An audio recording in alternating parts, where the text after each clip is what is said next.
Alamin natin report mula kay Aris number 28. Bakit tutol si Manang Aimee dito sa Pax Silica dyan sa Pampanga? Raymond Dadpaas. Raymond, kumusta ang Dibay? Mayor at Elaine, pinag-iingat ni Senador Aimee Marcos ang administrasyon sa pag-aproba sa pagpasok ng Pax Silica sa ating bansa. Ayon kay Marcos, nakababahala kung ang pagbabatayan ng kontrata ay ang leaked document na nakarating sa kanyang opisina na pinaikot na umuno ngayon ng Department of Justice pabor sa lease agreement na dehado ang gobyerno. Dito nakasaad ang 79 na taon na lease agreement. Kabilang sa iprinisinta ni Senador Aimee sa kanyang news conference ay ang video ng mga magsasaka at opisyal ng Barangay O'Donnell, Capas, Tarlac na tutol sa pagpasok ng Pax Silica.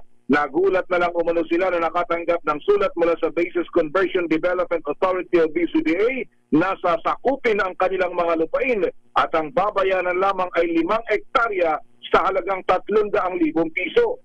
Batay sa plano ay may gitna 1,600 hectares ang sakop ng pagtatayuan ng Pax Silica. Paliwanag ni Senador Aimee, hindi siya tutol sa pagpasok ng mga malalaking investors sa Pilipinas gaya ng Pax Silica, ngunit dapat ito ay totoong magdadala ng pakinabang sa ating mga kababayan sa halip na ang dala ay perwisyo sa lahat. Inihain nito ang Senate Resolution 547 upang ito ay maimbestigan at magpaliwanag ang iba't ibang ahensya ng pamahalaan. Ang Pax Silica ay isang global coalition na pinangungunahan ng Amerika na may layuning magtayo ng AI at semiconductor hub sa New Clark City sa Tarlac. Narito si Senador Aimee Marcos. Pati na rin sa mga department na aralin itong maigi kasi gustong-gusto natin na magkaroon ng malaking investment sa Pilipinas at tunay na gagawa ng trabaho. Pero kung ganito rin lang, parang nakakakaba. Baka mas peligroso pa to. Baka malagay tayo sa alinlangan nito eh. Ang bahagi ng pahayag ni Senador Aimee Marcos. Raymond, pero tama na siguro si Manang Aimee, pero wag naman tutol ka agad, imbestigahan, pag-aralan mabuti. Ayan, baka mamaya makatulong naman ito sa atin at kung ano man yung disadvantages, yan ang ayusin. Investment ito, sayang din. In fairness, Mayor, pag titignan mo yung tono na lahat ng mga maliban kasi kay Senador Aimee, meron ng naunang resolution si Senador Risa Ontiveros at Senador Rafi Tulfo. Kumbaga kasi, yung unang nagreklamo dyan, yung mga AITA, na mukhang hindi rin, alam mo sa tingin natin na, doon sa tingin ko kasi, kay Senador Risa, isang reklamo kay Senador Rafi, nakita ko yung video kay Senador Aimee, isa yung itsura ng complaint. Ibig sabihin, hindi maayos yung pakikipag-usap ng BCDA sa kanila. Na parang pagdating doon, alis kayo, lipat kayo doon. Yung BCD ang ipatawag dyan, Raymond, at bigyan naman ng tamang compensation yung mga maapektuhan dyan kung talagang seryoso tayo sa Pax Silica na ito. Diba? Wag naman baratin. Ayan, oo. Yun na nga yung punto, Mayor. Mukhang doon pa lang, dapat kasi doon back to basic, na yung kung sino yung nandoon na at maapektuhan, maayos na sanang kausapin at maganda yung compensation. Ang problema, Mayor, ang laki-laki ng balitang bilyones yung investment. Tapos barya lang yung sa lupa. Parang tingin nila hindi pantay, hindi makatarungan. Kaya yan ang bantayan. Nagsisimula na yung complaint. Oo. At saka yung sinasabing water system natin, ayan, baka daw maubusan ng tubig ang mga farmers natin dyan. Ayan ang mga dapat iway talaga, solusyonan. Oo. Kasi kailangan ng tubig cooling system para doon sa pabrika paggawa ng mga semiconductor, mga chips.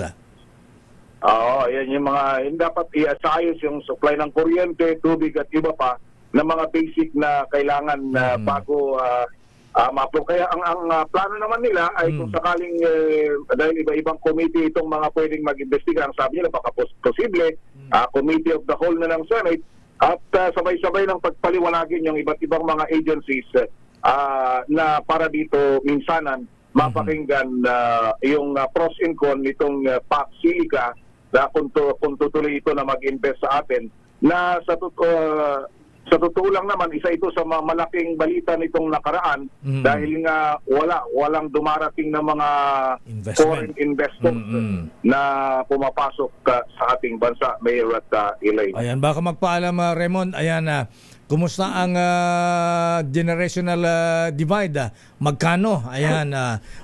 Iba yung lakay. Ay, iba ba yung sinasabi ni Manny Bunoan? Ayan. Iba yun. Anong divide yun? Iba yun yung Iba ba yun? Iba yun. Ibang divide yan, lakay. Leadership fund divide naman yun.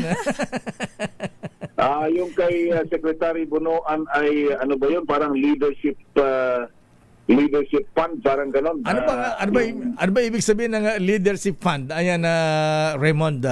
Di ba sabi ni Senator Ping, di ba ano din yan? Allocable din yan? Pork barrel din yan? Yung parang ganun na yung dating Mayor na parang bang halimbawa, yung lahat ng senador na meron ka ng parang ang pagkakabanggit kasi parang 500 million each. Parang ganon na project. Parang ganon yung kumbaga may hati-hati na, pero natural na may mas malalaki pa doon sa halagang yun. Yun ang binabanggit doon sa hearing doon sa Sandigan Bayan na dito. Ang dating naman kasi nung kaya kahapon nagtayuan sila yung mga senador, nagsalita tungkol dito, lalo na si Senador Mig Subiri dahil siya yung Senate President during that time. Ang sinasabi niya, hindi daw niya ginawakan yung listahan ng mga senador kasi dumidiretso sa Senate Committee on Finance kung meron man silang mga amendment. Ang tawag nila kasi dito, Mayor, institutional amendment. Yun yung mga amendment na dadaan, mismo yung mga government agencies ang humihiling dahil hindi nila makuha through the Department of Budget and Management, pinadadaan sa mga senador yung kanilang gustong proyekto sa kung saan papunta isang lugar. Halimbawa, kuminsan kasi Mayor, kapag ang nangyayari, halimbawa, isang proyekto ay na 200 million ang halaga. Pag sa DBM yan, hindi yan ibibigay lahat. Parang konti lang yung ibibigay. So, idadaanin nila sa mga senador para pagdating ng amendment, sila yung mag-a-amend, makukuha pa rin nila yung total na halaga ng isang proyekto, Mayor at Elaine. Ayan. Okay nga, Rod. Pero sabi rito, same dog with different collar. In fairness nga naman, sabi nga ito, ang paliwanag ni Senator Subiri kahapon wala naman talagang problema kung may amendment ka. Ang problema kung lagyan mo ng tali. Yung proyekto. Gano'n. Naging Korean ka na, 20 na ako dyan, 20 Korean. Yung gano'n, yun ang nakasasama. Ayun. At yung ang pinakamasaklap, yun nga yung nangyari, meron ng substandard project, yung iba, ghost project pa. Yan ang masakit na. Okay nga, Rod. Maraming salamat, Raymond. Banggitin ko din lang, Mayor, na dahil kanina maagang dumating dito sa Senado yung 38 opisyal ng Armed Forces of the Philippines na sasalang sa Commissioner Appointments ngayong umaga. Ang pangungunahan ito ng bagong talagang Chief of Staff na si General Antonio Navarrete.